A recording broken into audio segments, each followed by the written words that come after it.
There we go. Hello and welcome to the Animates, the show for animators by animators. Today we have a really great show for you. We're going to be talking about how to be awesome and give and receive critique, which is something that I feel like a lot of us do all the time and think we know how to do well and don't necessarily know how to do well, and even if we do it pretty good, there's always room for improvement.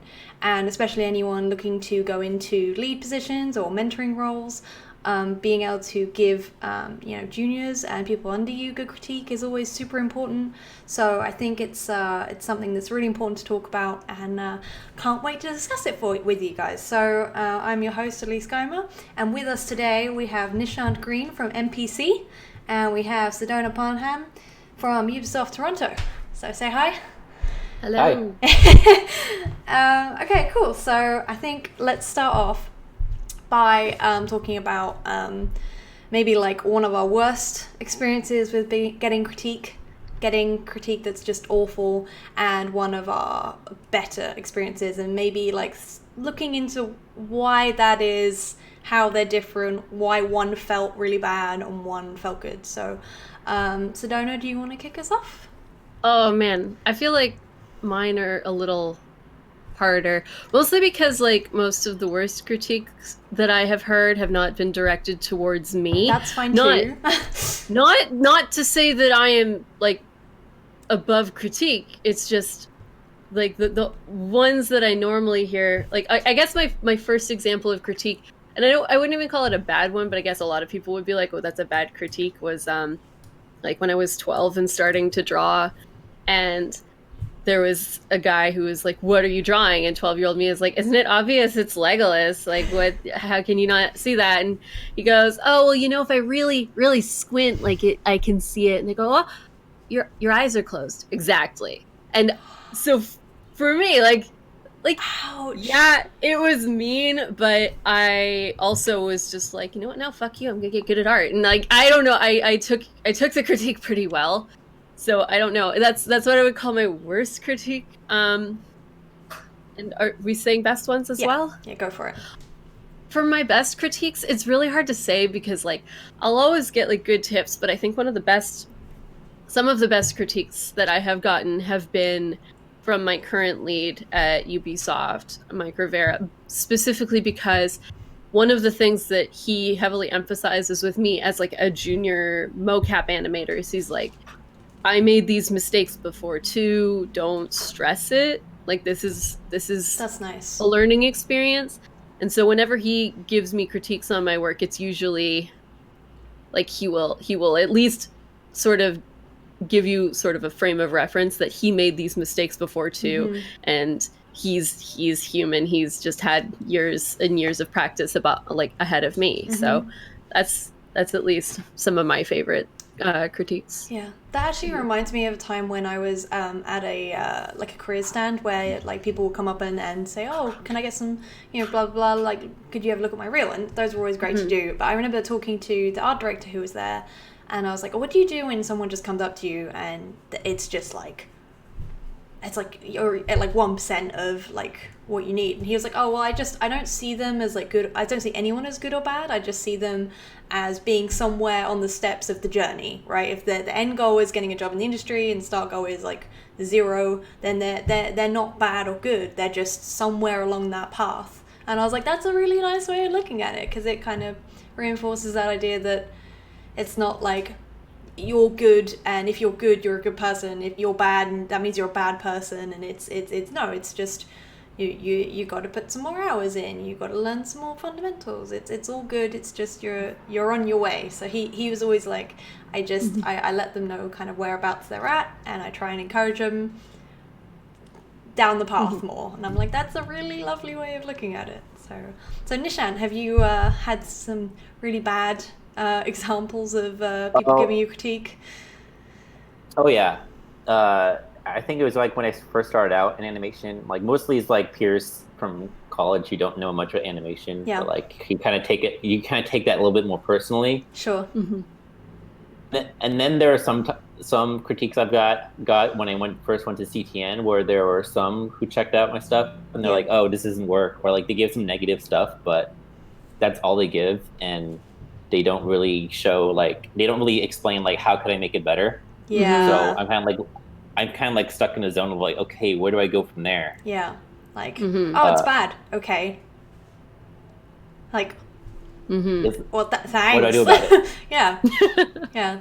Yeah. And I think the best Yes. one that I got working Godzilla, one of my leads, he has a really good eye with handling critiques. Like the best way he describes it is first starting off with all the good things about it. He's like, oh, I like that you did this and this and stuff like that. And then he's like, all right, so here's what we're going to do with it. Yeah. Gives off the little stuff, but then he gives a lot of analogies of food, talking about how you want to season your food really nice, but not too much. Okay, I like that.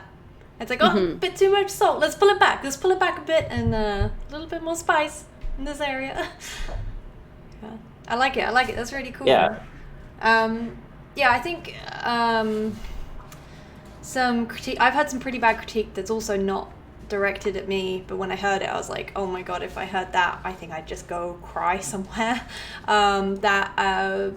Someone said to a person opposite me, they were like, oh, it needs to be like this, and then they go away and come back and they'd be like, no, it's still not right, do it more like that, and then they go away and they came back and then they just went, you know what, it's just not working, let's just put you on something else. And it was like, oh man. She was like, yeah, it's just bad, I don't like any of it, we're just going to put you on something else for now. And I was like, wow, that is, and then she stormed back off, and it was like, oh, that's painful, because I don't think anyone wants to think that they failed at doing something, and there's no more blatant way of saying you messed up than just it's bad.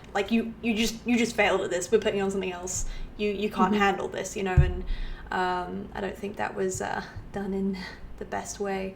And then I've got a lot of good critique. I think the best critique I've got was a lot of the time when it felt like after I sat down with this person, I felt reinvigorated to work on it, and I felt like they really understood where I was trying to go with it, and they took the time to kind of come to my level and be like, okay, how finished is it? Where are you trying to go with it? Oh, I can see that. I really like this stuff. I think maybe you could look into doing this. And it kind of really felt like a dialogue between two people who are on the same level, instead of just here's my opinion on what you're doing, blah, and then taking off. So I think there's something to be said for having that kind of collaborative experience. So as I was saying, I think one of the reasons I wanted to do this topic was because I went to GDC this year, which was a huge honor because I've not got to go before. But one of the best parts of it was going to the round tables, which is basically just a bunch of people in a room with no cameras, and people just ask questions around a topic, and other people answer, and that's the whole thing. And there were a couple of these that were specific critique workshops, basically, where people would specifically talk about giving feedback. And it made me realize that I've actually done a lot of bad critique in the past, and there's a lot of things that I've done where I probably made people feel bad about their work because I didn't approach things in the right way. So I'm really looking forward to talking about this. By the way, if you get any questions you want to ask, drop them in the chat and we'll try and get to them at the end of the show. And also check out our Discord, and our website has just been updated, which is the-animates.com, and we also have Twitter and all that good stuff. And we post up videos every Sunday and go live every Sunday. Cool, that out the way. So one book that you guys can have a look at, which is really awesome, is called, I've lost it. Thanks for the feedback by Douglas Stone, which is a book about receiving critique. And he mentions at the start of the book, I don't need to receive critique better, I want to give critique better. And he mentions that we are all bad at receiving critique, but all feel really good about giving it, and there's a reason for that. It's because research has shown that having ongoing learning and growth is a core ingredient of satisfaction in life. So we all feel good about progressing, but at the same time, we also all want to be loved and respected as we are. So if we feel like someone is attacking our work or what we've done, it's very painful. So how do we get to the point where we can help people learn and grow without it feeling like we're attacking them or saying you're just not good enough at what you're doing? Because we already have enough of that without getting it from our peers and people that we respect, right? So let's have a chat about so one of the things that got brought up in the roundtables was, how do people feel about doing the critique sandwich? So, or the feedback sandwich, I think most people refer to it as. You guys nod your heads if you know what I'm talking about? No? Okay, well, it's like you're supposed to do like a compliment, like something that's good about the work, and then have like the main chunk of the feedback, and then finish it off with something that's also that's good about the work. So it's like the bread is each like compliment, and then the middle is, you know, the hardcore stuff. And that is something that I was taught at university, was like, this is like a better way of giving critique, so it's not all just negative. But a lot of people said that they found that was kind of patronizing, where so many people know about the whole critique sandwich thing now, they're kind of waiting for the bit where the real critique starts, you know. So the compliment doesn't come across as a compliment, it just comes across as, this thing I'm going to get out of the way so that I can give you the real feedback. So do you guys know about that, or have an experience with that? I have a lot of leads and peers at my work who kind of go that way. Yeah. But it's good, but I think it's still good, because like some people want to be like, all right, just give me the notes now. Yeah. but it kind of gives you an idea of like where you're at, so then you can be able to get an idea of like where you can go from there. Yeah. I agree with Nishant. Like there's definitely a point where it's like if you're working on something and you can't quite get it right and you're just getting note after note after note, it wears you down. Yeah. So hearing that you are making progress on things is like really nice. So when you get a shot and you've made a bunch of progress, they're like, I like where you went with these things. This is good. Yeah. These are the things you need to fix. I think that's absolutely fine. Like being able to at least check some things off of the list is satisfying, and it shows that you're making progress. Whereas like if you're just getting like just feedback where it's just fix this, it honestly does wear you down, and you start, at least in my case, I definitely started to question whether or not it was any good at my job. It's like, with this much wrong about it, then is there anything you like? Like, and then also I guess it means they don't start trying to change things that are working already. Mm-hmm. So, yeah, I definitely think that there's not enough focus on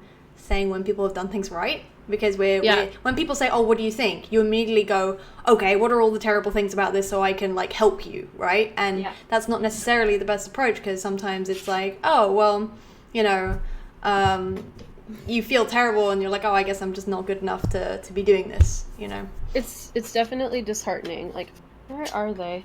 I just wanted to show, like, for instance, this is what it was like on Troll Hunters for notes. Like I got really good at doing like 3 columns of notes at a time. I'm not sure if you can see that, and it's by shot. And I've got one. Is it this one? So this is one. Wow. This is like one really inconsequential shot in episode 3, where all 3 of them are in the shot, and it was like 2 to 3 weeks of my life. And this whole page is one shot per character. One for Jim, one for Barbara, one for Strickler. And I just had to keep checking them off, and that was notes.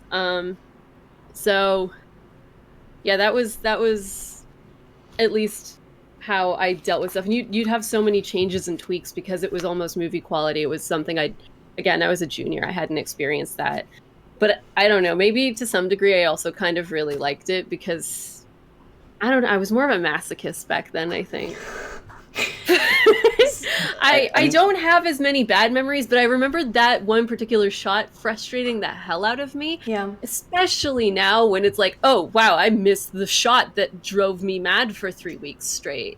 Yeah. So, and then there's the amount of feedback you get like through layers of departments. Like first you go through your lead, and then it's like, Yeah. okay, everything's good with the lead, now to supervisor. Yeah. And then you go things from supervisor, then it's off to the client. And then sometimes with the client, they'll be like, it'll take away everything that you went through with the lead and supervisor, that you have to like start a new thing to what the client is looking for. Yeah. Yeah.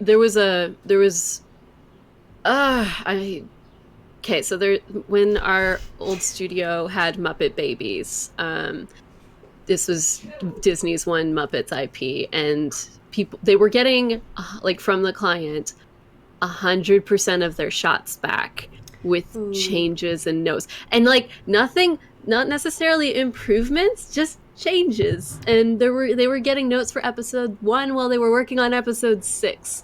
So like you do see kind of like there is a point where it's just like it's too much critique. Right. And it does start to wear down the team when they're clearly just making like willy-nilly changes just so that they have some sort of say and like that they got to do something on the show. It just I remember going to one of the art leadership roundtables, and they made a big point of saying, make sure you know who your like final say people are, because if like Bob next to you says it's great, but then the head of the studio hates it, who's going ahead with the changes, right? Like certain people's have weight, and you want to make sure it's signed off by those people as early as you can, because if they want big changes, it's going to have more of an impact on you than someone else. So if someone says, if a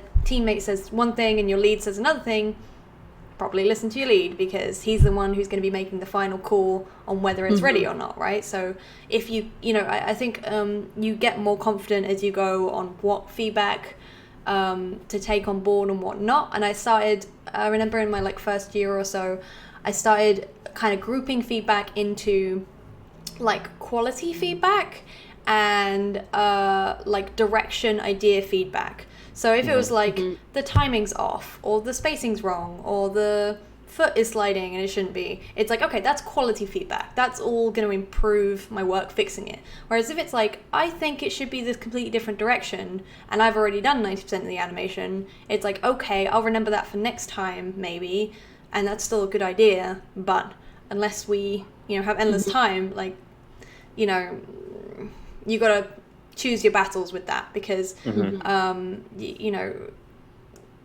long as people are your lead and things have signed off on the current direction, it might be a cool idea to do the other thing, but that doesn't necessarily mean that just because they gave you some feedback you have to take that on board.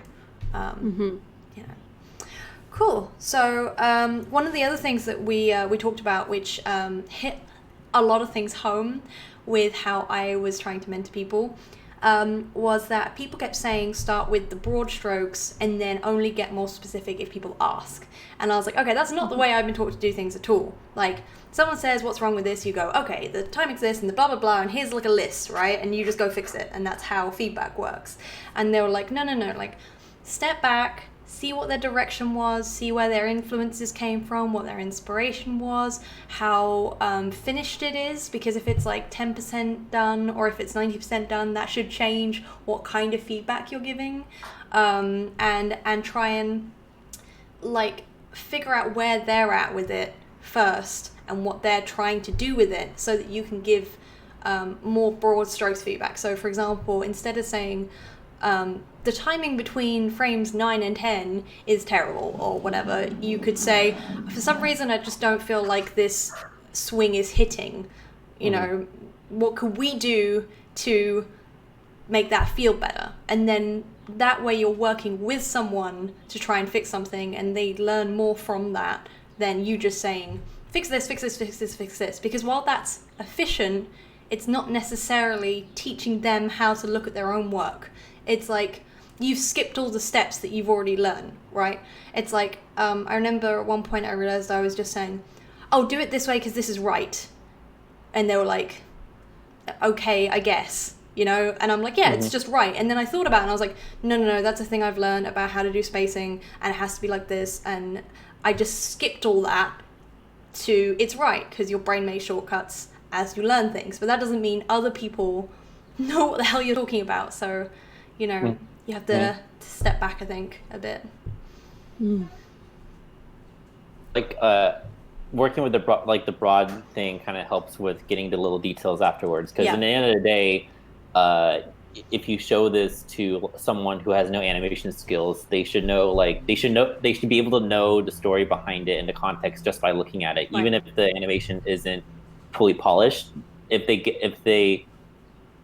the story, get what the story is, you're going to the right direction. But if you have to explain to them what the animation is going on, that there's still more you need to work on that. Yeah, definitely. Yeah. And I definitely think that with being a mentor as well, this is very important, because we were talking about how before the stream about how it's much harder to give someone who's new to the industry or a junior critique than it is to give it to someone who's a senior, and that's not because they've been around longer necessarily, but sometimes it's because if they're a junior, maybe their skills aren't there yet. And when you say, oh, you've done this wrong, this wrong, this wrong, that feels very personal. Like, I know as a junior, when people say, yeah, it's bad, you go, oh God, I'm a bad animator, I don't deserve to be here, right? Whereas when you're having a conversation with someone who's senior or, been around a while, usually it's not the posing's bad, the this is bad. It's usually, oh, I think the direction should be more this way, and it's more of a equal standing where it's like, look, we know you're a good animator and you could do anything to a good quality level. I just think maybe it would look even better in this direction. So you're not saying, hey, your animation skills aren't good enough. You're saying, hey, the direction might look better that way. So I think as a junior, it's hard giving that critique and receiving that critique. Do you guys feel like that's the case?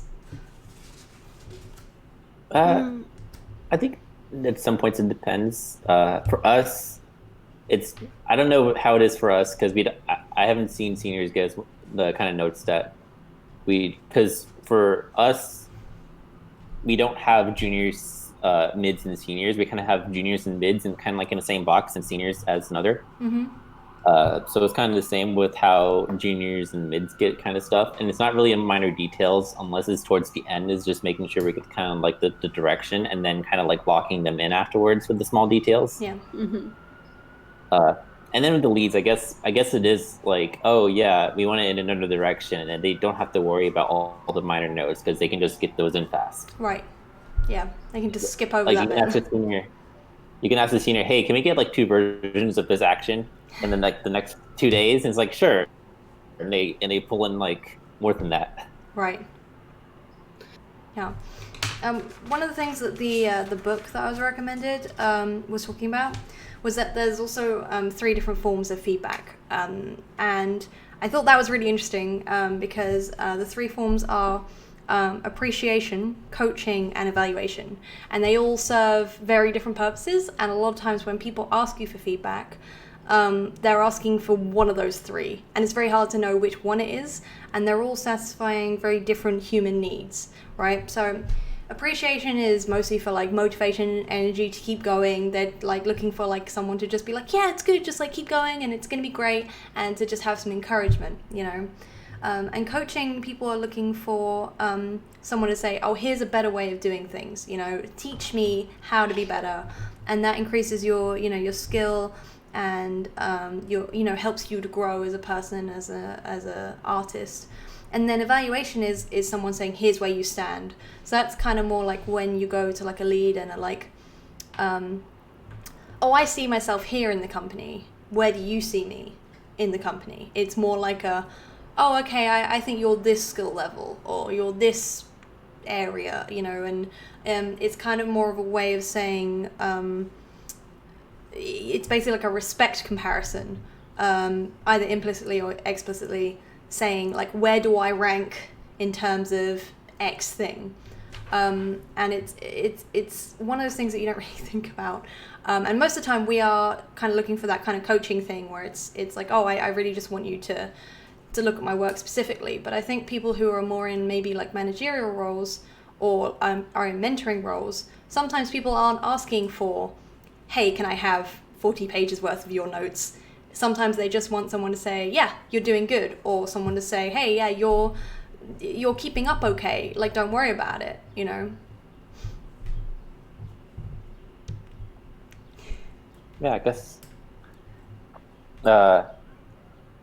Yeah, it's good to kind of like know that where you are and that kind of thing. I ask my leads at certain times, kind of like where I am I at, but not just like it's not just knowing where you are, because no matter where you are, you want to be able to uh, learn something new to be able to progress. Right. Yeah. It's like you get a lot of feedback, but then you look back because out of all the feedback you get, you should look at what are the common notes that I'm getting all the time that Right. is happening in every shot, and then you think then you realize, oh wait, there's a pattern here of things I could improve on, and then I could work on that later on. Yeah. And you can even ask your lead, like, or you can even ask people who give you notes over and over again, like, hey, is there a pattern of things that I should address? And then they can help you out with that, and then it'll help you grow a lot faster. Yeah, no, that makes a lot of sense because people usually tend to have the same sort of things wrong with their work because it's the same. You know, there's one of our things is that we can't see our own blind spots. You know, we can't see when we're giving bad critique. We can't see what's bad in our own work. That's why feedback is so important, and it's also really it's really necessary for us to listen to any feedback we get. You know, because that person has a very unique thing in that they can see us outside of ourselves, you know, and that's something that we can't do objectively because the thing is that people, you know, we judge ourselves by our intentions and other people judge us by our impact. So when, you know, if I give someone critique, maybe I'm intending for them to get better work, so I can be as harsh as I want, right? Because my intentions are in the right place. But if they go and they cry in the bathroom, they think, God, they're a horrible person, and they're just trying to like make me feel bad, or they're trying to feel superior to me, or whatever it is, right? So there's that conflict between what your intentions are and what people see as your impact, you know, and I feel like that's one of those other things that I never even thought about. Like people would say, oh, you know, you really hurt my feelings. And I'd be like, oh, well, I never intended to. So. I think some of this answers Polygon's question, which was, how do you guys feel about self-critique? I'm not seeing any of those. Like how valuable you think it is. And I think, yeah, that's pretty on point. Like one of the problems is that we are our own biggest critics. So we're hypercritical of everything we do, but we're also blind to a lot of the reasons that we are stuck on something or why we can't improve on something, and sometimes you just need someone else to be able to go and be like, yeah, you need to do this. Yeah. And so being able to communicate with other people is so important in that regard. At the point with self-critique, there will be some points where you look at your animation, like sometimes you look at the thing over and over again, and then once you look away and look back at it, you could be like, okay, there are some things I should address. But then sometimes it gets a little bit more embarrassing when you send it off to your lead and you look at what's wrong before they even look at it, and it's like, oh wait, I should have worked on that. Yeah. Yeah. Like so much of it is like you end up staring at an animation so long that it loses any and all meaning to you. Like it's like when you, like, you know, when you stare at like a font, like when you're staring at a word for too long, where you say a word repeatedly until like it loses all semblance of meaning because it's just a thing now. I've had that happen to me when I've worked on an animation too long, and sometimes I just need that person to be like, I need help. I'm genuinely stuck because I can't see it anymore. I can't see what's wrong anymore. Yeah. And yeah.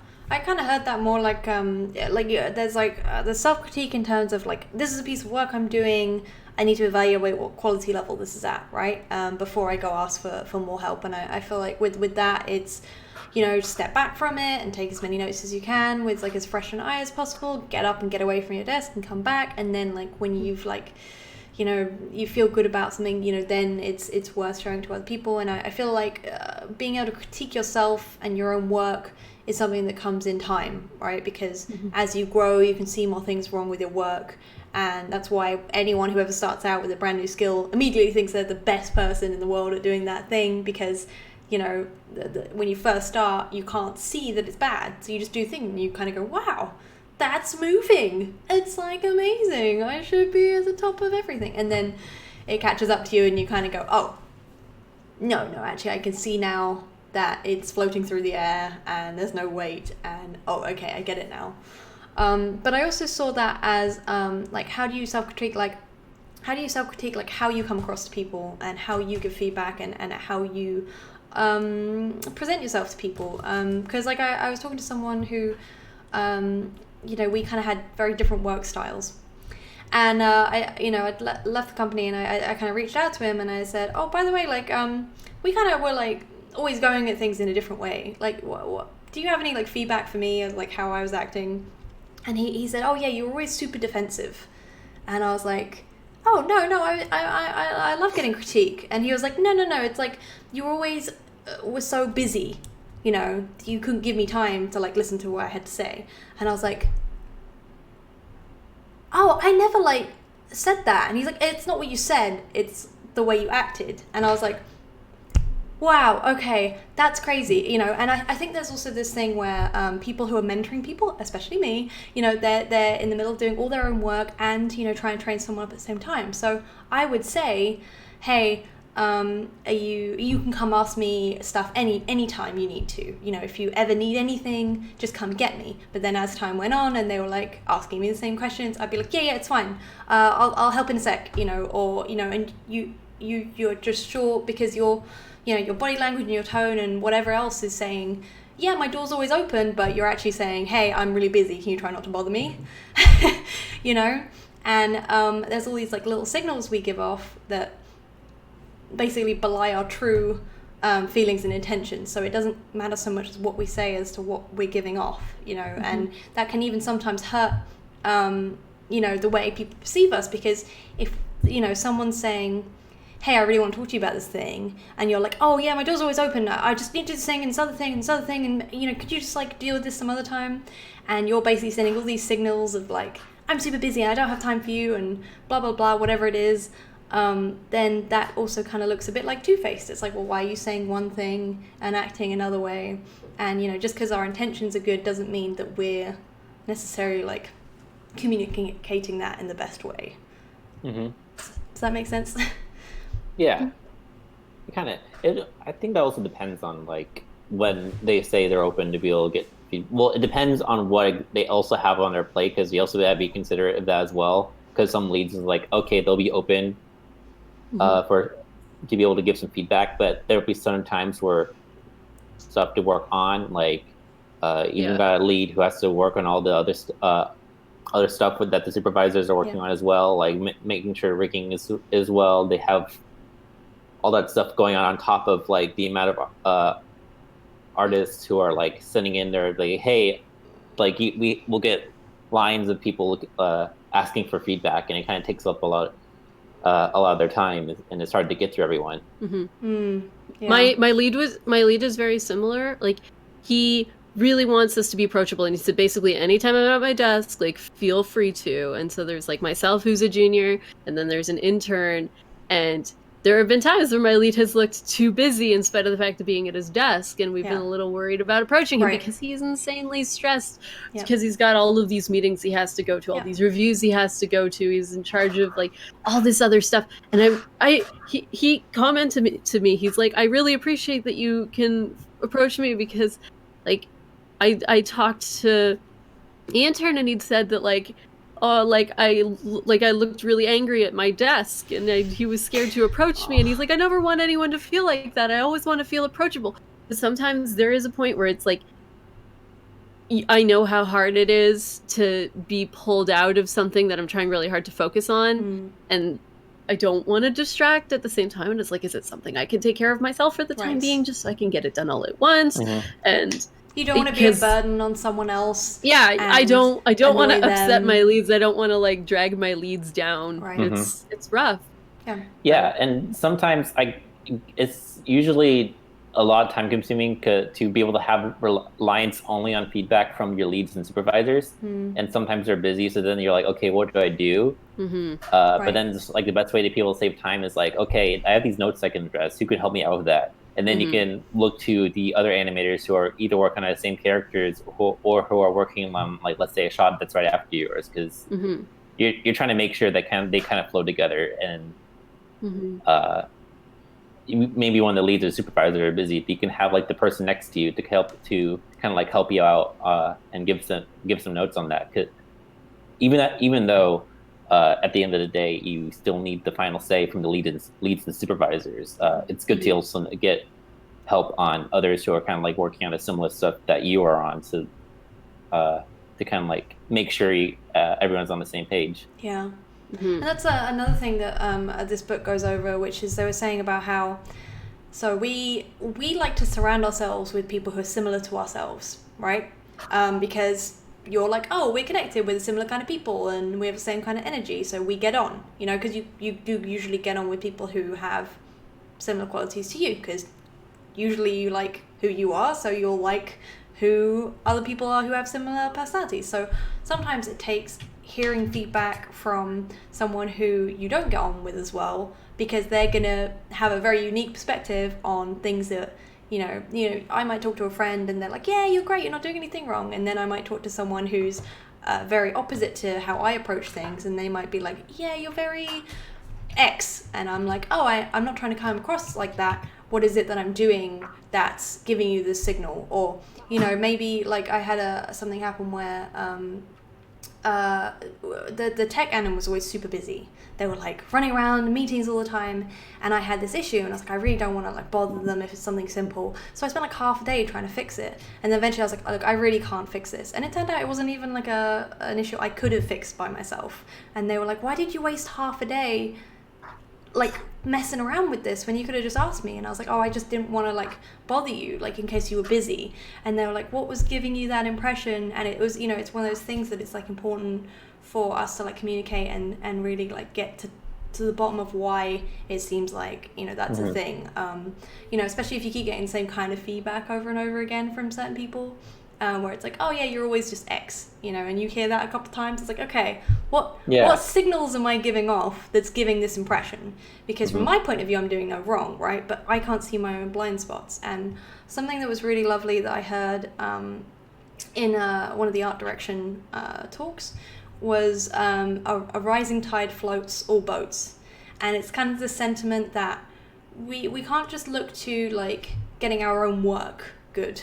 We need to be looking at how can we make the whole team work better together, and how can we all communicate better, and how can we all boost each other up so that we're all working as a team and feeling good about us all working together, right? Because that means that we're all working well and we're all rising the tide together, right? And it's one of those things where if we can try and make ourselves better people to work with and help other people, maybe you see someone struggling, but it's like, oh, I don't really feel like I, go over and see if they're okay. And, it's that communicative, thing where it's like, no, I can't just be okay with me being okay. How can I like help the whole team, Cool. So. Yeah. And then you'll have, No, please. You'll also have things like, okay, you have a character you're trying to figure out, and then you look at maybe it's good to go approach a senior who probably has like a gold star shot of that same character, and you'd be like, okay, how does he do it? And then you go ask him, it's like, how did you approach this character? And then that kind of like helps give you a sense of idea about how you handle yours as well. Yeah. And you want to be able to take the time to be able to figure this out, because instead of just waiting on the feedback for leads. Because when you wait too long, also you have to remember you have deadlines to meet too. Yeah, and also like it's like everyone feels good being like, hey, can I have your feedback? Because it makes you feel like, oh, they respect my opinion and they want my opinion on this thing, right? So it's good to like ask different people what their feedback is, because people are gonna have different points of view on where your weak areas are, or what. Like I had one friend and he was obsessed with like the tip of the weapon having the cleanest arc, right? That was his thing. He was like, if it's not got a clean weapon arc, he's going to point it out. It's going to annoy him, And then there was like another animator, and he was all about the pose, just has to be just right. And then another guy was like a timing god, And it's cool that we can, use all those different strengths to be like, oh, I'm not going to just always ask this one person's point of view. I need to like, see what everyone thinks. And it also makes, it feel like if you go and ask them for feedback, it makes them feel like they can kind of ask you for feedback, because if that's the kind of relationship you're building, that's cool. Like there's this one guy that every time I walked past, he had something cool on his screen, and he was a character artist. And I just always stopped and was like, wow, that's really cool. And he talked to me about it, and then did that a couple of times. And the next time he walked past my desk, he was like, oh, that's really cool. What are you working on? And I was like, oh, that's like a thing we're doing now. That's cool. You know, I didn't even think about that. But it, you know, people, you know, want to reach out. I think one of the downs or things people should be aware of when they get so many notes from everyone is making sure that one note doesn't contradict the other. Yeah. Like I think the right way, like if you're getting some notes from your supervisor, you want to like if you want to ask for more feedback, you go to your other person and be like, hey, I'm trying to address these notes. How do you think they are? Do you think what I have so far addresses the notes that I was given? Yeah. Because you don't want to have people like bounce off so many notes and you don't even know which direction you're going to go with afterwards. Yeah.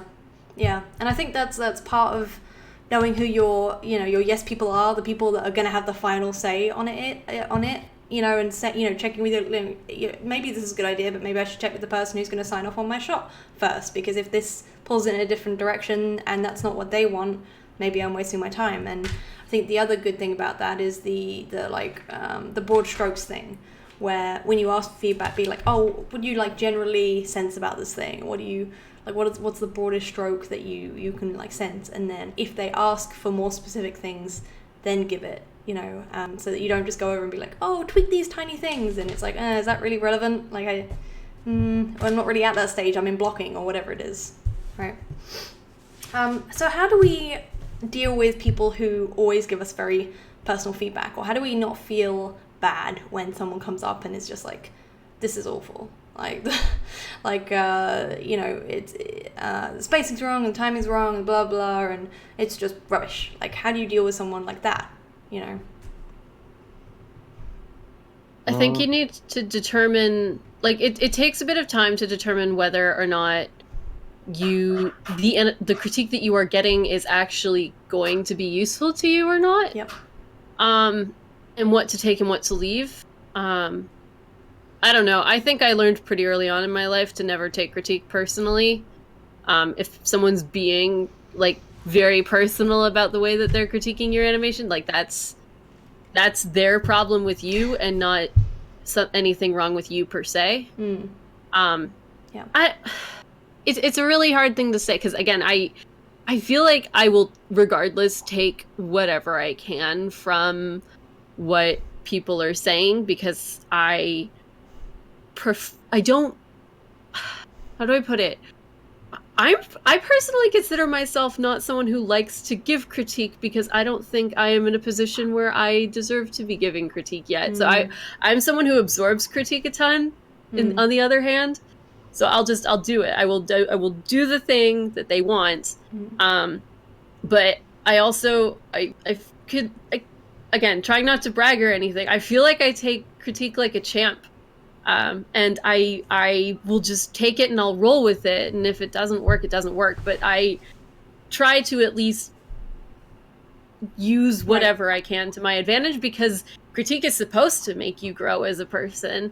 And so like the fact that you are getting critique, you should see it as more of like this is how you take a step forward as a person. And sometimes taking a step forward is ignoring what that person's saying because they're just being a dick. Because you will have those people who are like there was a guy at my first job. He never critiqued my work particularly, but I saw him critique other people.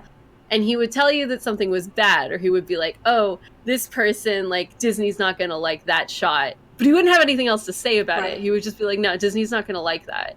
And no, this is a senior animator who did, like, a bunch of combat scenes. This guy has got years on this.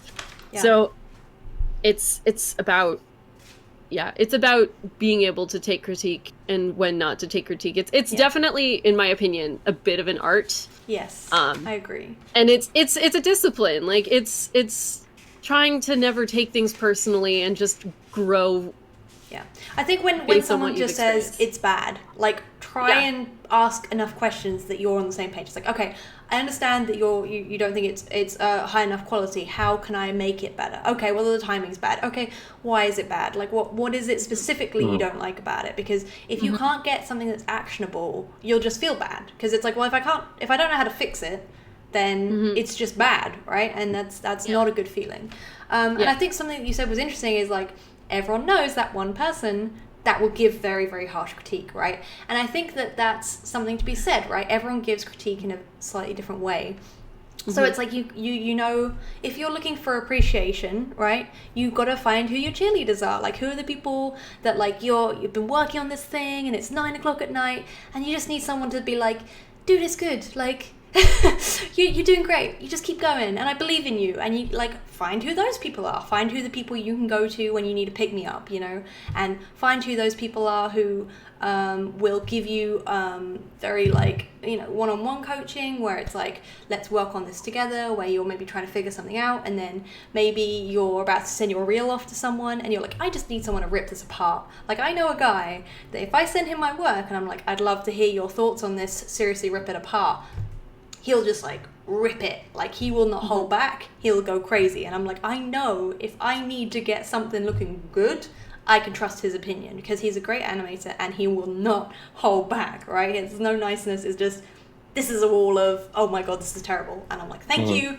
You're awesome. And if he hasn't got anything to say, I know it's ready, you know, and when the evaluation thing is more of a lead thing, but you can also talk to your like peers about that, like where do I sit, but I think that's usually more of a respect thing. And I think there's something to be said for trying to put yourself in a position to give other people feedback, because like even if you just go and you're not coming at it from the perspective of I'm trying to give you any critique to work on, like even if you just go and you're like, wow, that's really cool, how did you get the posing looking that good? Or, I really loved how you've got the timing in that. And they're like, oh, thanks. Yeah, I've been working really hard on it, or whatever it is. You know, there's something to be said for just giving other people appreciation. And one of the things I wanted to talk about with the appreciation thanks side of things is that it has to be a couple things to work. Okay. And one of the key things it has to be authentic. And I think that's something that people struggle with. Like when people do the whole critique sandwich thing, people go, yeah, it's good. Anyway, blah, blah, blah, here's all the actual critique, right? And it's like, no, if you're going to say something's good, it's got to be something you authentically believe, because people can tell when you're being dishonest about that and it will just read wrong. So when you're saying, I love this thing about it, you better as hell believe that that's something that's really glowing. And you know, there's always something good you can find about something, so you know, make sure you take the time to look for that thing, and that when you say, man, I really love the way you've done that, you mean that thing, because otherwise it'll just hurt your relationship with that person. And the other thing is, it's got to be specific. So when you're giving someone appreciation, don't just say, yeah, it's good, I love it, it's excellent. It's like, no, be like, man, the way that cape moves and it's so like smooth, but it feels so realistic. I can't believe you've done that. That just looks incredible. That is so much more impactful than just a general thing, because it means you thought about it and it's not something flippant, and it makes that person feel real good. So authentic and specific are two really important things if you're going to try and boost someone up, I think. And it's something I think we need to all be doing a bit more of, is trying to be like, yeah, that's good, I like that. And one of the things that I always like going back to is if someone asks for feedback, sometimes you're allowed to just say, man, that just looks great. I love it. It's good job. Like, good job is feedback. You know, it doesn't have to be a string of complaints about whatever they're doing. Like, sometimes you can just say, man, it's looking real good. I think you've done an amazing job. You know. Yeah, it's good to be able to, like, when you give good positive feedback on like kind of the creativeness that they're applying into there, because there are some who give feedback saying, oh, it is better in this direction, but it's not the direct. It wasn't the idea that the animator originally had, and they're getting notes on, oh, we want this to be going another way, and it kind of takes away the creative freedom that they originally put into what they wanted. Yeah. It's not your time to show off that you know more than they do. One of the things that's in the book was, in the roundtables, someone said that I loved was, they said, focus on connection, not correction, right? Like, when someone says, oh, can I get some feedback? Don't go and be like, what does this shot like say to me? And just think about what can be fixed or whatever. Like, think about where that person's at and where the shot's at and what their direction was. Because the thing is that a lot of people, I feel like, get wrong is they'll, like, if you just say, oh, can I get some feedback, they'll just go blah.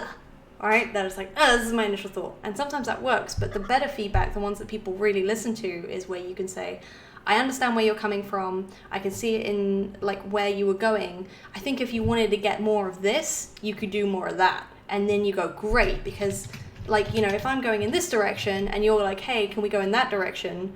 And it doesn't really make any difference to the project as a whole, you're just going to go, well, that was useless, because that's just a waste of my time to completely alter everything, right? Whereas if you go, oh, is it like this that you were trying to do? And they go, oh, no, it was like this. And it's like, oh, okay, well, maybe you need to kind of do more of that thing, Mm-hmm. That makes sense. So, yeah, connection, not correction. Because then you're building that, like, trust with that person, that you're not just coming in and being like, oh, I have a better opinion than you, and I'm just going to, like, smash all over your work. It's like, no, let's, like, see why it's not working or why it is working, and what you're aiming for before I give my opinion. Mm-hmm. And one of the stories that I thought was really cool was one of the art directors, when they got promoted to that position, they would, it was for concept art, and they would always just do draw overs and send it back, draw overs, send it back, draw overs, send it back.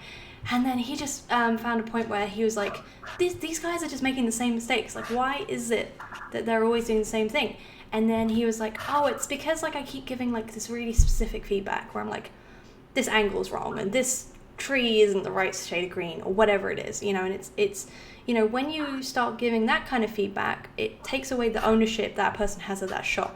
So they suddenly don't trust their own opinion, because they're like, oh, if there's all these tiny things wrong with it, but I don't understand the broader sense of why it's wrong, then it's really hard for me to make my own judgments. Whereas if you say, oh, look, like, you've done it like this, but like, in comparison, I want it to be more along these lines. Then they can go, oh, I see, like, we're going for more this direction. This is where this is different from what I'm doing. Then people, like, teach themselves how to like, be more on that track. And, you're more working together to get your, like, perspectives in alignment, I guess, instead of it just being like this one thing that you're doing right now. Yeah, there'll also be times in feedback, because there'll be some people who be like, I only want to look at this animation with reference in there. Mm-hmm. So then you'll see the creative freedom. You'll see like the amount, like how good an animator is bringing in reference. Yeah. And then when we'll see what's going on. Another thing will be like, because gathering references is another talk, but yeah. But they'll be like, and when they look at how they want to like apply certain things in animation, they'll be like, oh, I like I like what you have in this reference. Do you see what's going on and what you're doing in this reference? And they'll talk, like, I had a lead who was talking about how nice and beautiful certain things are going on in the references. Like, I like how this is doing that and stuff like that. Yeah. Can we get what you already put in your reference more into your animation? Yeah. It's less about let's tweak your work, and more like, oh, I could see that this was a thing. Maybe you could introduce more of that into it. And then they're like, I really like that bit too. I'll definitely work on putting that more in. And, I've even started doing it with giving myself reference, giving myself critique, where instead of saying like, fix this at frame 9, blah, blah, blah, tweak by 2 degrees or whatever, I'm just like, oh, the overall timing could be improved around this area for this thing specifically. And, it's like, oh, okay, yeah, like, maybe I'll listen to myself now. It's not quite that, but, you know what I mean? Where it feels more collaborative. But yeah, I think that's a lot of good things. I think one of the things I wanted to talk about was there's critique in terms of giving specifically, like, okay, this is my piece of work, and what do you think about it? And then whether we like it or not, every day we're getting critique and feedback on us. Like in our relationships, in our talks with friends, in our talks with co-workers, in our talks with our leads, we're getting feedback on like how we are with other people, right? And that's why I wanted to talk about like a critique you get as a person, and why I wanted to bring up how sometimes you have to talk not to your cheerleaders, but to the people who you work differently from, to get like actual actionable critique on what you're doing and how you're coming across to people. And one of the things I want to talk about is what to do with people who are not receiving critique, or else people who are kind of toxic or creating a toxic culture. Because that was one of the big things that came up, was like how to deal with someone who's difficult in the team, you know. And I have some very strong opinions on this, but I'd love to hear your guys' opinions on how to deal with just a pain in the butt on the team. Well, for me, I personally haven't dealt with anyone. So I've been here for more than a year, and I so far I haven't dealt with anyone who was like a pain in the butt. But maybe I think the closest is just, maybe there are some people who they got some feedback and they just haven't, like, I think when you get feedback is where you give a new version and then that feedback hasn't been addressed. But I don't think we've had any difficulties when it comes to people giving feedback or like in a very negative way. So Yeah. Understand, you hear about other animators dealing with that same difficulty, and I just haven't had it personally yet. Yeah. What do you think, Sedona? Yet. Yet. Sorry, you cut out a little bit, so I don't think I heard the actual like specificities of the question. Oh, okay. How do you deal with toxic people that you have to work with, or people who just don't respond to feedback? You get them blacklisted. No, again, a lot of it is like talking to other people and getting a second opinion, because there are, again, I don't know how much I should bring up the same person, because again, this person I mentioned earlier, who, again, there's a difference between a harsh critique and a malicious critique. Sure. And there was just this one person who I don't know, they just their thing was like telling someone that their animation was bad, and apparently they started trying to like offer their services for animation lessons for a fair amount of money, like this person who has been in the industry as long as I have, and it was like, oh my gosh, this person's just gotten to the point of like just negging other animators to make money off of them. That's odd. Yeah, I don't know how better to put it, but I can say that a lot of it is we just disregarded the guy, and because like when you've got someone who talks back to Charlie Bonifacio, you know this guy's like, you can't. The only thing you can do is ignore them and try to avoid them, because again, and I think it may depend, because if you've got a toxic lead, that's really bad. Again, my only experience with someone who's been like a inherently like bad toxic person has been like one of these people, and oh, sorry, I know I'm tangenting, because this is my only example. I haven't had a shitty lead yet that I can think of. So yeah, I don't know. It's really hard to say when you've got like a toxic lead. A lot of it is, again, just ignoring them. Like, if it's your lead, just do what they're telling you to do. But then you just have to kind of roll with the punches sometimes. You have to do your job, and if you're doing your job, then you should be able to hold on to it, or at the very least take some time to go find something else. Like I haven't dealt with like one particular toxic person that's trying to give me bad critique. I've been in toxic work situations, which just in general were not healthy, and they drain you. But like all you can do is either try to distance yourself from it in one way or another, like by either like basically just find a different job or find a way to stay away from that one particular person if it's that one person. Yeah. But yeah, like this person that I mentioned has been like, they are infamous enough amongst other animators that like he lost out on jobs because someone saw that they were trying to apply and went to recruitment. We're like, do not hire this person. Yeah. He rubbed so many people the wrong way by just critiquing and being an asshole, and nobody likes them. No one wants to be that person. So Yeah, so Like so much of it is just you can't be an asshole, and I think we've gone over this in other things. but before. see, the problem is, I don't think most assholes know they're being assholes, right? Which is why it's really important, because we don't see our own blind spots. That can be argued, but... Probably, like maybe sometimes people are just going out their way to be malicious, but like wow, that's a lot.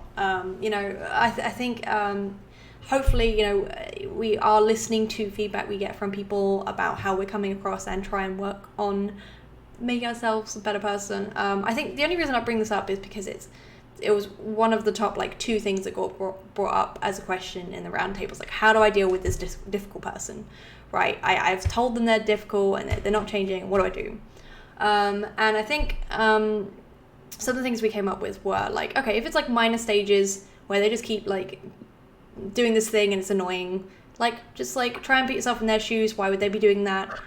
You know, and then, you know, just approaching them being like, oh, hey, like you're doing this thing and like, I'd appreciate it if we didn't do that or did it in this way, or like, you know, maybe is there something you're trying to like go with this, because right now it's just coming across as X, and you know there might be a moment where they go, oh no, my intent was this and I didn't realize I was coming across as X, right?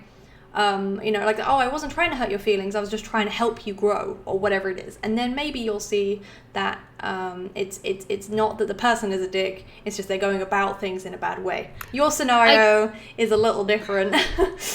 I can really stress, like, as someone who's had like a very asshole-ish teacher who was one of my best teachers, there is definitely a difference between like harsh and like asshole-ish and malicious even. Like there is a difference between someone who's being harsh with you to force you to do better and someone who's just trying to kind of hit you down a peg or two. Right. Mm-hmm. And it's knowing that difference. Yeah, no, I agree.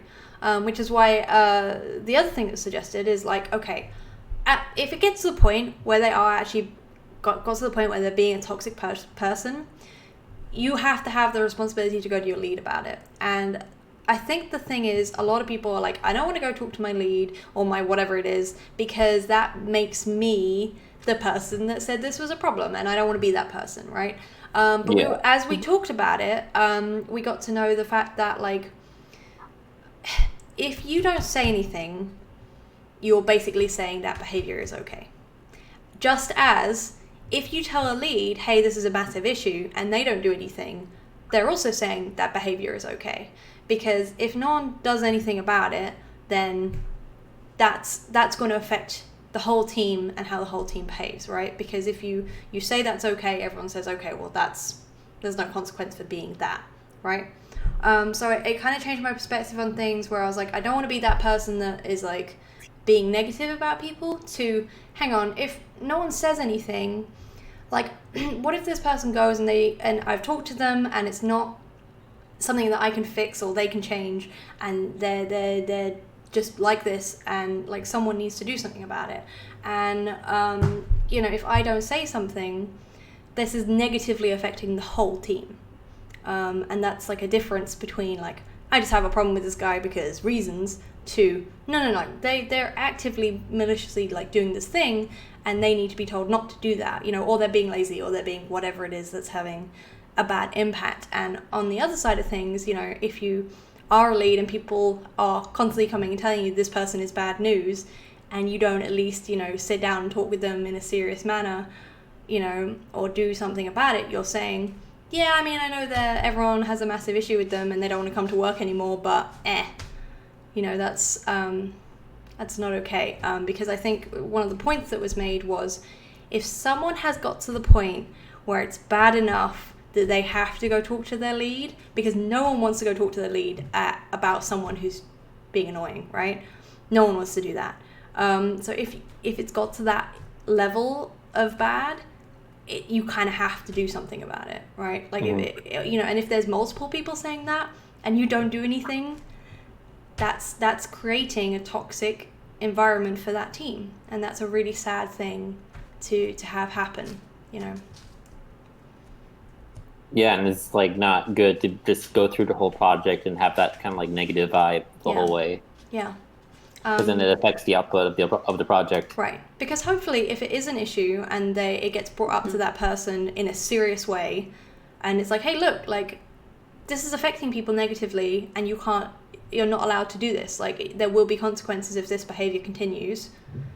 And they'll either be like, oh, holy crap, I didn't realize that, I will change, or, oh, holy crap, I'm actually in some serious trouble here, I better be careful about this thing, right? And if not, yeah, like, maybe they're not a good fit for that team, because we as like people in a team have a responsibility to try and make the team better and to help people in the team.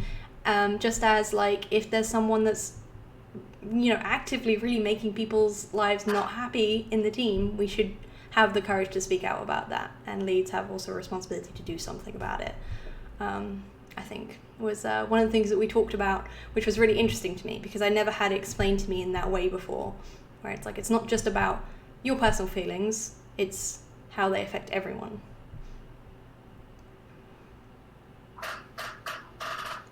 Cool. Anyone else got anything to say about that, or?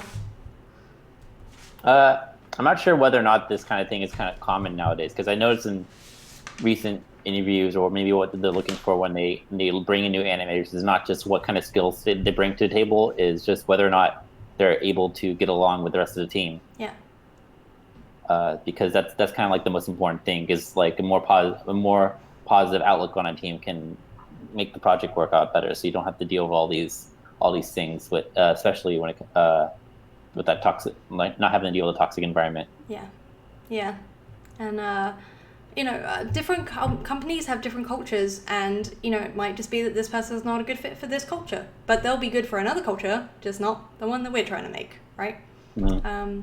Yeah, cool. So we're almost up for Q&A. So if you've got any questions, please drop them in chat and we'll try our best to answer them.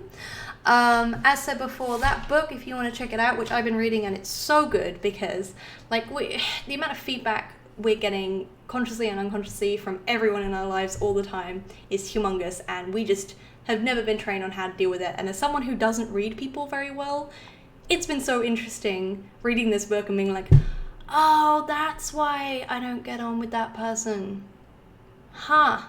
And it's like, there's all sorts of things about like, oh, okay, if you get feedback from X person versus feedback from X person, that makes a big difference. Like the respect you have in that person, or if they're seeming like they're being a hypocrite, or if there's like previous issues you have, or if you have certain triggers, like, because at the end of the day, feedback is basically saying, either A, there's a problem with your work, or B, there's something about you that needs to change, about how you're acting. And that is a very personal thing that no one wants to hear.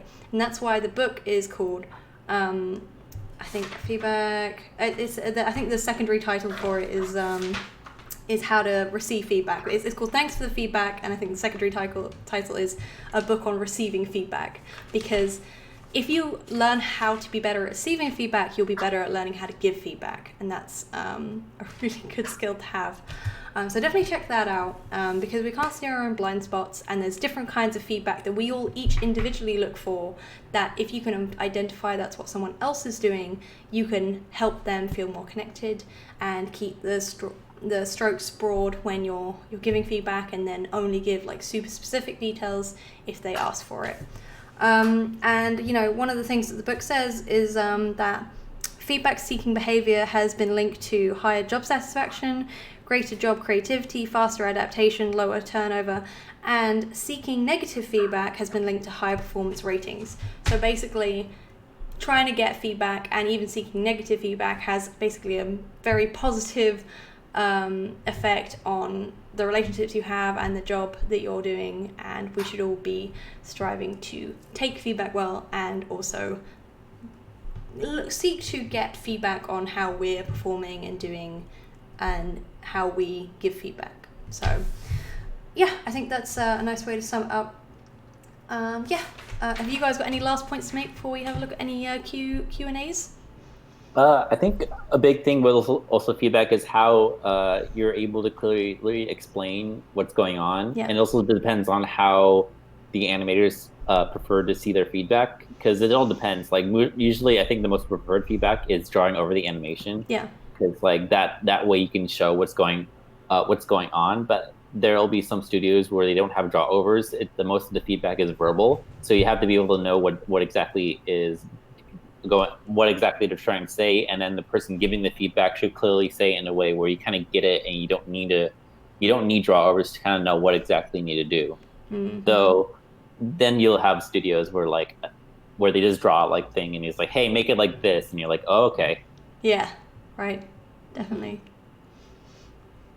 So, don't any last points? No, I think I've said most of what I can't. I'm drawing a blank. That's fine. I think that's I've said absolutely pretty fine. much everything I want to say. Good. That's good.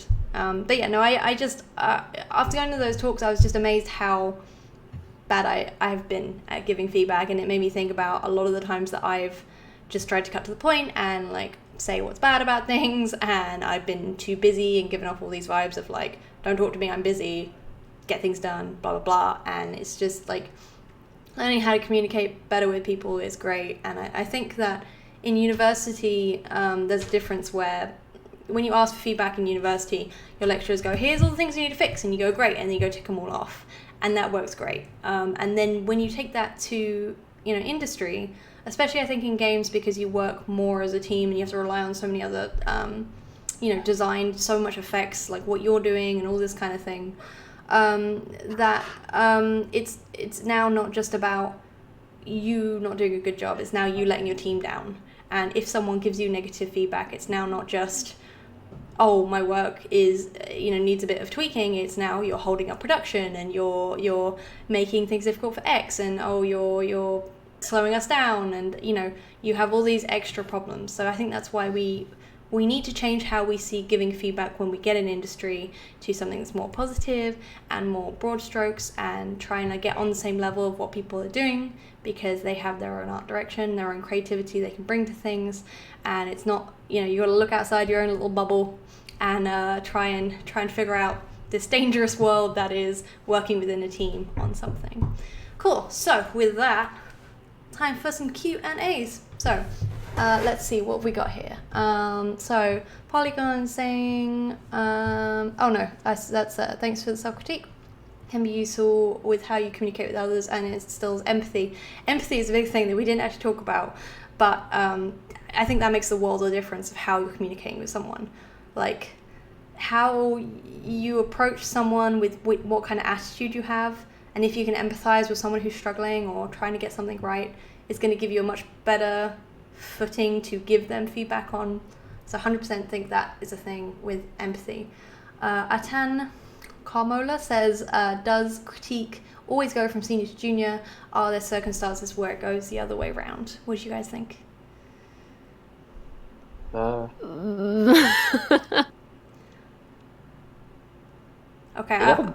It all depends. I mean, the notes people get from juniors to seniors just there's no kind of level of what kind of notes we get. It's just depending on what exactly I think they're the same regardless of your position. Between because it's all just based on what the leads and supervisors are looking for. So even your senior level, even if you get some small minor notes, you'll probably get the same kind of thing that they would juniors and mids. One of the interesting things that we talked about in the talk was someone was saying, okay, what if I have a lead and they're about to make a bad choice, or I think it's a bad choice, or whatever it is. We can go A or B, and they've chosen B, and I think very strongly they should go A. How would I go about doing that without seeming like I'm stepping on their toes or whatever? And one of the guys was saying, oh, well, I got to a point where we were on friendly terms, and I would kind of say, oh, just so you're aware, if you go down route A, you'll get X result, but if you go down B, you'll go down this result. So they weren't kind of approaching it so much as you're doing this wrong, this is bad. They were just making them aware of what the potential consequences of choosing that thing were. So they had all the information when they went ahead and did a thing. So they said that was one of the ways they got around the whole hierarchy thing. And the other thing that was talked about was they were really encouraging of saying people who get to lead positions or just managerial positions is to actually take the time to ask for feedback and critique about how they're approaching their job, to people who are working for you, because a lot of the time, there's, the people are too shy to like come up and be like, hey, I think you're not doing this well enough, or whatever it is. But it's so important that we're not trained on how to be good leads or whatever, so we need to be talking with people, like saying, hey, like, am I doing a good job, like, is this working for you, like, what could I improve on, do you feel like you can come talk to me, like, my door's always open, do you actually feel like that, and one of the people said that they did like an anonymous interview, every anonymous like questionnaire or something every half a year or something like that, and they kept getting the same kind of feedback back, and they were like, oh, okay, like, I need to be better at this thing. And they would talk to other leads, like, let's say their organization stuff was bad, so they would then go and talk to that lead that's really good at organizing stuff and be like, look, man, could I get some feedback from you, because all these people keep saying that I'm really bad at this, and I'd love to get your opinion, and like just doing it at like the next level up and saying like, oh, hey, am I doing okay? And also above that, like, there's almost always unless you're the CEO, there's always someone above you that can give you some feedback, right? So you can get feedback now from below and above, so you can see like how you're, how the people you're looking after think about you, and trust them to be hopefully somewhat honest, or encourage honesty by saying when you've done something wrong, or when your work wasn't, on point, or whatever it was. And also by asking the people above you, like, hey, am I doing a good job? How am I stacking up in terms of leads in the company? Are things good? I think that was roughly what I was, the thing. Mm-hmm. Another thing when it comes to leads is there'll be times maybe with some products there'll be more than one lead. Yeah. And when you see people kind of like lining up towards what they want to get more notes from one lead than the other, yeah, it's kind of more preferable for both leads kind of be on the same page. Like, well, right. maybe there's some sort of notes that some animators prefer from that one lead, but it's always good to get another sense of eyes from the other lead as well, because like, and they both have different perspectives, even if like one has like a different way of notes that you kind of prefer. Yeah. Because there'll be one who would do drawovers, and then there'll be one who like kind of explain things non-verbally. It's kind of more funny because one of my past leads, he would actually, like, because it was all creatures stuff, he would explain like, oh, we want you to do the creature like this, and you have like this big snip, like act like a little monster, like, Rrr! Like, each lead has a different approach of how they handle notes, and then some animators will have to take a preference on who they want to get critiques from there. Right. Cool. And I think that's all the questions. So that was a quiet one. That's okay. I think we went through everything that I wrote down. Yeah, I think so. Yeah, I hope this has been quite interesting, because I definitely learned a bunch just talking to people about this stuff. And I was always told like, oh, be really specific with your feedback, and like really dive in and just like say all the things that are wrong about it, and that's and that's how I got feedback. And I was like, oh yeah, I just make a list and I go through and check it all off, and that's good. And then I would do that with other people, and they get annoyed with me, and I'd be like, this is how we do things. And then I was like, oh, I see. Just like why are they not coming to me for feedback anymore? That's interesting. And we've got to be aware of how we come across to other people, not just what our intentions are, and how we receive feedback and all that kind of thing. So hopefully this has been really helpful. Do you guys have any final points? I think one more thing that when it comes to feedback, because usually most of this feedback applies to maybe like person to person, like a one-on-one kind of thing.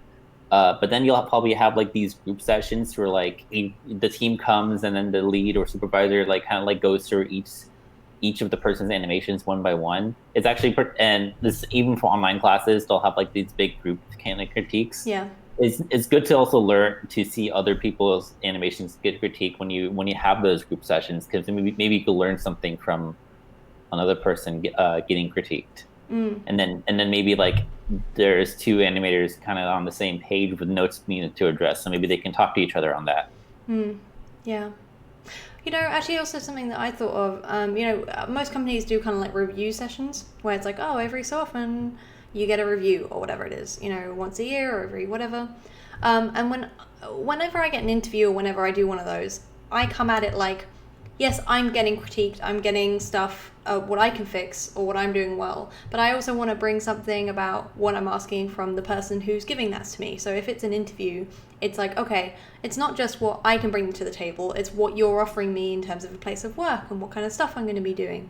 And it's more of a dialogue of like, do we fit in like what we want, than just me being interviewed. And when I go to like the sessions where it's like, oh, this is how you're doing, blah blah blah, I'm like, okay, great, I love that, and I'll work on that. Also, I think these are some ways we can improve the studio, and here's some ways that like I think you're doing really well as a lead, and here's some things that I think you can improve on. And I always try and come of it from like an empathetic like point of view, and say like, these are the things I really love about working here, and here's some things that would make me want to stick around even more, and I think that it's important to try and be honest about things. Because if you have opinions, and you can enact positive change in the studio and the environment and how someone's doing, then that's something we should all be trying to do, because our opinions matter. And if it's done in a well-considered, empathetic way where there's actual steps we can do to change that, then we should embrace that and not shy away from it. The other thing I want to personally add is, like, I think the best way to look at critique is that animation is an industry where you're never going to stop growing. Yeah. And so you should use those critiques to your advantage. They are to make you better at what you do, and not something to tell you why you're not there yet. Yeah. It's to help you grow. And that's what you should try to seriously keep in mind whenever you are receiving critique and whenever you're giving critique, because you want your team to be the best that they can be, and you want to be the best that you can be as an animator. So just, I think looking at critique from that kind of perspective, I think will at the very least help you in order to avoid being like disheartened at any time where you receive something really harsh. Just know that it is coming hopefully from a place where people are wanting to see you grow as an animator and become someone really great that can go on to do really awesome things. Yeah. Because and giving good critique is hard. So like, get your practice in. Like, find some forums, come on our Discord, and like give some people critique, because like doing that is actually really difficult. Like, there was a point when I was given someone to like look after, and like and I. It was like I suddenly had to retrain my brain, all those steps between that I'd just forgotten, because it was like, oh yeah, A to Z. I now go A to Z, and then I forget all the B's, C, D, So like, don't be afraid to like give critique. But if you don't feel like you're in a position to do that in your workplace, feel free to look for places where you are a better skill level than people maybe, and you have got something to offer. And there's plenty of people that you can help out. No matter where you are on your journey. So even if it's just, that looks really cool. Cool. All right. Well, check out our website, the-animates.com. You can find our Discord, Twitter, YouTube channel on there for all the good stuff.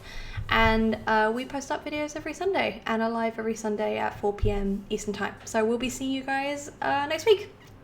See you guys. Thank you very much for coming. Thank you. Bye.